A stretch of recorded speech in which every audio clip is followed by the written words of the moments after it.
克兰也要打造瓦格纳。5月刚刚开始，泽连斯基连续甩出2张网炸，一方面继续推进大规模军改，军人大幅涨薪，明确士兵合同期限，老兵分阶段退伍，整套军改方案6月就要落地；另一方面瞄准战后，计划在2026年内通过立法，让私人军事公司合法化，正式进军全球安全市场。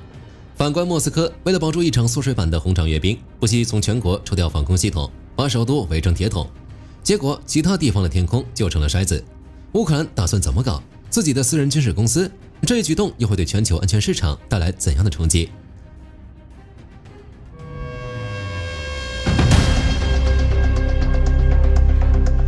乌克兰这一轮改革，其基础框架早在4月的时候就已经与内阁达成一致，预计在5月完成所有细节敲定，6月正式启动改革。泽连斯基特别强调，在士兵、军事和指挥官的资金保障方面，必须在6月当月就见到结果。整体改革方向也很明朗，围绕3个维度进行：薪酬重构、合同制度更新，还有分阶段退伍，3者绑在一起，进行系统化、制度化改革。先看薪酬，泽连斯基下令按照公平原则，对军人薪资进行大幅度增加。评价标准就看3个：你有没有在前线执行作战任务，有没有展示出实际的战斗和指挥能力，你作为单兵有没有打出效率，这些将直接决定你的工资是多一个0还是少一个0。落实到具体数字，所有岗位都有大大小小的增幅。后方岗位的最低月薪不得低于3万格里夫纳，这个数字比之前的基础薪金涨了1/3左右。而战斗岗位的薪酬还要比后方高出数倍。最引人注目的是步兵特别合同，据乌克兰国防部消息确认，新设立的步兵特别合同月薪高达25万至40万格里夫纳，折合约5700至9100美元，具体金额和作战任务完成情况挂钩。要知道，在改革前，步兵的最优薪酬也不过17万格里夫纳左右，光涨工资还远远不够。最重要的是让现役的士兵看到回家的机会。战争爆发以来，大量的动员兵处于一种事实上的无限期服役状态，没有轮换时间表，没有合同终止日期，也没有退伍路径。所以这次改革的一个核心方向就是更新合同制度，合同必须写清楚服役多长时间，什么时候能退。早期被动员的服役人员要在2026年内按照明确的时间标准实现分阶段退伍，其中正在讨论的方案是连续服役36个月的军人将获得退伍资格。士兵轮换的问题也必须重视。就在泽连斯基公布改革的前一天，瑟尔斯基签了一道命令，前线部队在阵地上的停留时间最多不能超过2个月，然后必须在1个月内强制完成轮换。不仅如此，完成任务的人员必须接受体检才能休息，必须及时补充弹药和食品，违反规定者依旧军法追究。这套改革的战略价值远不止战场层面。据消息人士透露，到了6至7月，基辅极有可能面临来自俄罗斯的新一轮外交压力，对方的目标就是逼迫乌克兰接受一个对克宫有利的中战方案。在这种情况下，军改能有多少成效，军队的稳定性和战斗力能有多少提升，将有可能直接决定乌克兰在谈判桌上到底有多少底气。而且这一轮军改也将为乌克兰的下一步动作提供更多操作空间，也就是泽连斯基的第2张牌：私人军事公司合法化。5月6日，泽连斯基晚间发表视频讲话，正式宣布乌克兰正在起草一项法案，目标就是在法律的框架下，让私人军事公司在本国获得合法地位，并且当场把任务分配了下去。内政部牵头，情报机构配合，总统办公室和相关政府部门一起上，必须拿出一个最适合乌克兰的模式。而且这道法案今年必须通过。这道命令一下，意味着乌克兰打算正大光明地进军全球安全市场了。私人军事公司这个名号，可能很多朋友都有所耳闻，简称 PMC， 就是美国黑水，还有俄罗斯瓦格纳玩的那一套。这件事也不是临时起意，早在2025年6月，泽连斯基就提出过要让 PMC 合法化的想法。当时正值俄罗斯要求乌克兰解散一切军事编制，那时候时机还不够成熟。而现在跟着军改的步伐，时候终于到了。乌克兰走出这一步可以说是毫不意外。在基辅的决策层看来，战争打了4年，乌克兰军队积累了全球最丰富的现代战争经验，反无人机作战、低空防空拦截、电子战对抗、步兵巷战、排雷和简易爆炸物处理，这一系列经验都是全球安全市场上最稀缺、最值钱的技术资产。这些拿鲜血换来的经验不能烂在国内的战壕里，而应该包装成专业服务，卖到国际市场上去。乌克兰最大的底气就是那些即将退役的士兵。乌克兰现役军人有90万人，退役军人170万。战争结束后，这个数字可能要膨胀到数百万。这些人拥有丰富的战场经验，等他们从战场上下来，就是最宝贵的人力资源。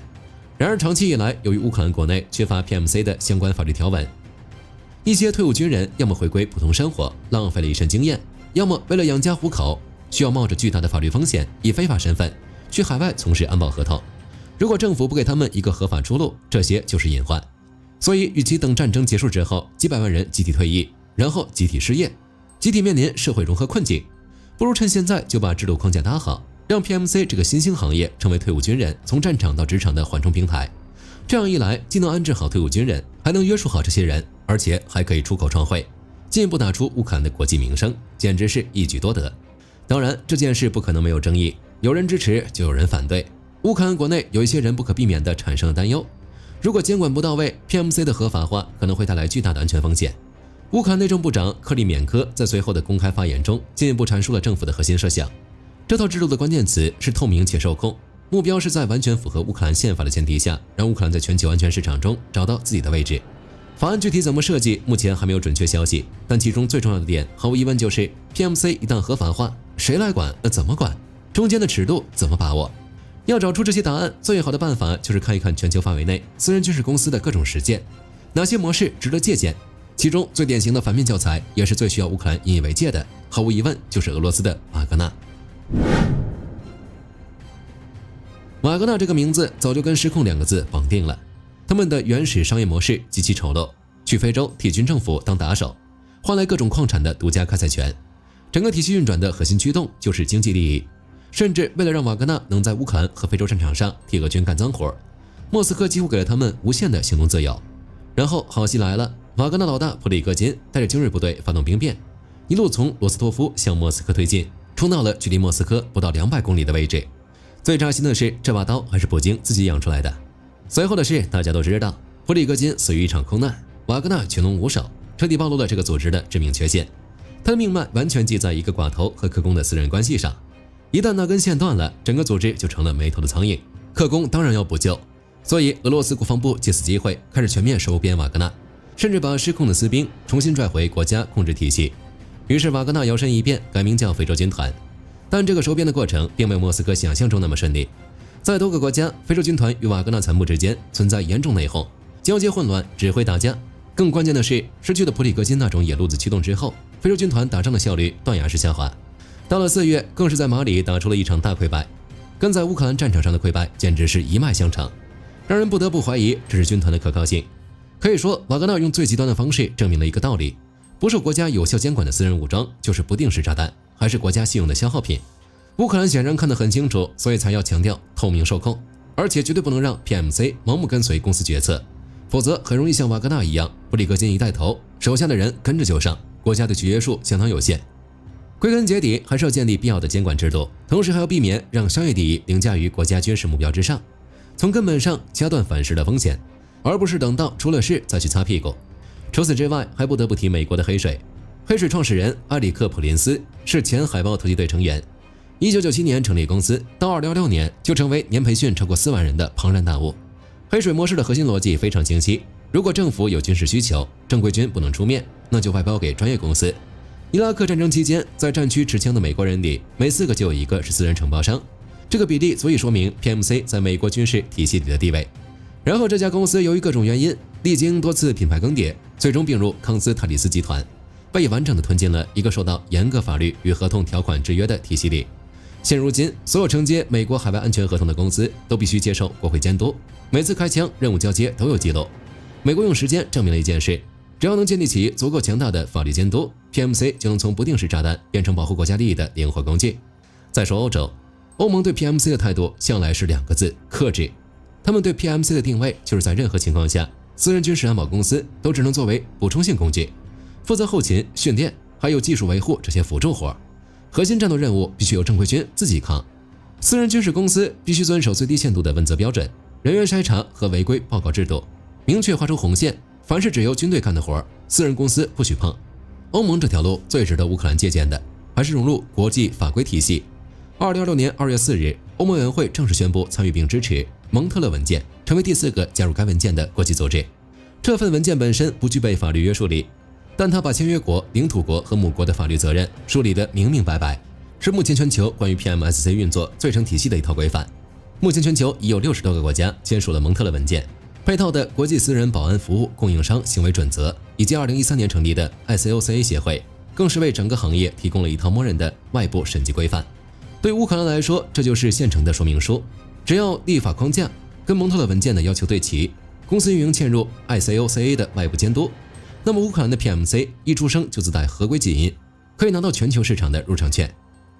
所以欧洲这套看似保守的模式，恰恰就是乌克兰 PMC 最值得抄的优秀作业。它能够帮乌克兰建立起和国际对标的一套法律规范，让乌克兰退伍军人在全球市场上不需要遮遮掩掩，而是堂堂正正的亮出执照。从官方解释的信号和乌克兰已有的试验来看，乌克兰的 PMC 大方向其实颇为新颖。这些私人公司极大可能会由既有的国防机构来统一管理。2025年底到2026年初，乌克兰推行了民间防空试点项目，民营企业被允许组建自己的防空小组。到2026年3月，政府可以向这些企业临时转让武器弹药。这些民间防空单位必须获得国防部的正式授权，并且完全被纳入乌克兰空军的统一指挥控制系统。目标选取和开火时机均由军方统一决定。企业手里有枪有弹，但没有擅自开火的权利。而后参与项目的企业防空小组在哈尔科夫地区成功击落了数架沙赫德无人机。这一次民间防空试点的成功，等于是给乌克兰政府吃下了一颗定心丸，把武器交给受过专业训练的非现役人员。只要监管框架设计得当，不但不会失控，还能形成对国家防御体系的有效补充。顺着它的运作机制往下推，乌克兰的 PMC 监管架构已经呼之欲出。首先一定是国家机构管控，最有可能的就是国防部亲自下场坐镇，或者成立一个专门的国家管理机构，专门负责监管 PMC， 让 PMC 嵌入现有体系，而非另起炉灶。然后就是直派运营，凡是私人军事公司必须通过安全审查，排除俄罗斯背景，并且在国防部完成正式授权后才能开展活动。这个过程里最好通过发放许可证和武器登记等手段，把灰色地带彻底扫清，让每一家持牌公司都处在国家眼皮底下。最后落脚到执行层面，就是必须考虑乌克兰的 PMC 可以接什么业务。就现有情况来看，最有可能的就是一系列专业防务服务，比如基础设施保护、战术培训、当地部队训练以及排雷等任务。这中间还有很多值得商榷的空间。乌克兰现在要做的就是用制度设计堵住所有可能的漏洞，然后打开全球市场的大门，而这个未来应该不远了。与乌克兰大步往前走相反，俄罗斯则还在头疼眼前的红场阅兵。克宫现在就操心一件事：莫斯科应该怎么做才能防住乌克兰的无人机？眼看着胜利日阅兵马上就要到了，俄罗斯突然宣布在勘察加半岛的库拉军事试验场启动新一轮核导弹试验，时间将持续到5月10日。勘察加边疆区紧急情报部直接向居民发出了进入警告，试验期间任何人和任何设备都不准进入试验区。在这种时候突然在这个地点安排这样一场试验，目的很明显，就是在阅兵前震慑一下乌克兰，防止乌克兰动手。因为库拉这块试验场实在是太特殊了，从20世纪50年代初建成以来，苏联时期在这片沼泽地上搞了超过300次导弹发射试验。俄罗斯的布拉瓦潜射弹道导弹、萨尔马特重型洲际导弹，还有亚尔斯陆基洲际导弹，基本都在这块地上砸过弹头。最有意思的是时间线，2022年2月全面入侵乌克兰的几天前，俄罗斯同样在这块靶场搞了一场战略威慑演习，亚尔斯和西涅瓦弹道导弹齐射，图95MS 战略轰炸机跟着发射巡航导弹，跟现在几乎是一模一样的套路。4年过去了，唯一的变化是，当年俄罗斯打完核演习就冲进了乌克兰。如今乌克兰的无人机天天飞到俄罗斯头顶丢炸弹，俄罗斯只能缩在荒地上对着空靶子放几枚导弹给自己壮胆。这落差恐怕连克宫自己都不忍心细算，一边放核威慑试图吓退乌克兰，另一边就是老老实实建防空塔。图片报公布的卫星图像显示，自2025年以来，俄罗斯在莫斯科周边建了整整43座防空塔，部署超过40套铠甲 S1 防空系统，沿中央环路和小混凝土环线构成了一道密集的分层防御圈。为了提升低空目标探测能力，这些铠甲 S1 被安装在高架塔上，变成了彻头彻尾的固定目标。火力军想到那个画面就觉得搞笑，一个设计之初就是为了到高风险地点救火的机动防空系统，现在一个个被焊死在了高塔上，这不就是明摆着告诉对手我就在这里，你来打我呀？而且这些系统有不少是从其他地区抽调过来的。泽连斯基也没想到，兜兜转转，最后俄罗斯给自己送上了助攻。面对俄罗斯的滑稽部署，他的态度就一个：趁你病要你命。他向国防部情报总局下达了一项明确指示，专门制定针对俄罗斯防空网络的任务。你抽走多少防空系统，我就打你多少缺口，不管怎样，动手就是了。但克宫似乎觉得自己露的怯还不够，在5月6日这天，他们干了第3件事情，警告全世界的驻乌克兰外交官赶紧从基辅撤离，因为一旦基辅在胜利日期间对俄罗斯实施打击，那么俄军也要对基辅进行报复性打击。扎哈罗娃的逻辑是这样的：5月4日，泽连斯基在埃里温欧洲政治共同体峰会上说了一句：“无人机也能飞过红场上空。”俄罗斯一听，你这话不就是恐吓我们吗？那我们俄罗斯必须反击。之前俄罗斯出于人道主义一直克制对基辅的打击，现在乌克兰再动，俄罗斯就不再克制了。关键是泽连斯基的原话真的算是威胁吗？明明就是在描述事实。莫斯科不敢把坦克开上红场，不就是因为害怕无人机吗？这一套逻辑直接把俄罗斯的恐慌暴露无遗，一个个动作摆出来，看起来挺唬人，拆开一看，全是对自己脆弱防御的无能狂怒。恐怕俄罗斯自己也没想到，曾经高喊着速通基辅，4年之后打到基辅竟然成了威胁口号。这对普京来说应该是最讽刺的事了。本期视频到这儿就结束了，各位觉得乌克兰的 PMC 未来将如何发展？欢迎在评论区留言，大家一起讨论。我是火力军，下期见。好的，各位观众朋友们，我们频道一直在聊真实的军事资讯和武器装备，后台也经常有朋友问，有没有值得推荐的入门级模型？今天就和大家分享一款近期接触到的产品。首先，它的外形还原度做得相当不错，比例准确，武器上的一些关键细节和标识也都有体现，材质也说得过去，拿在手上有不错的分量感。其次，它具备一定的可动性，对于理解基础操作原理有一定帮助，让它不仅是个静态摆件。综合它的做工和可玩性来看，价格确实比较亲民。